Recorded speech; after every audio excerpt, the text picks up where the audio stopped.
Assalamu alaikum wa rahmatullahi wa barakatuh. Sizler menen Bil YouTube kanalı.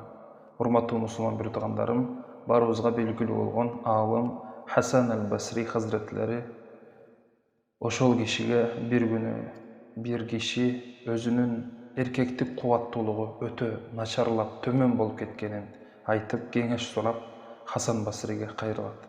Ошол кезде Хасан Басри хазретлери эки жумуртканы сууга бышырып келүүсүн буйруйт. Ал киши дагы эки жумуртканы сууга бышырып келет. Келгенден соң Хасан Басри хазретлери бир жумуртканы алып, арчып өзү. Андан кийин Кур'ан-ы Каримден Зарият сүрөсүнүн 47 жана 48 аяттарын окуп дем салат. Зарият сүрөсүнүн 47 жана 48 аяттары мына.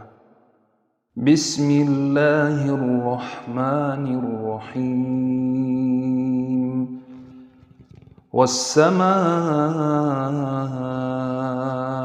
بنيناها بأيد وإنا لموسعون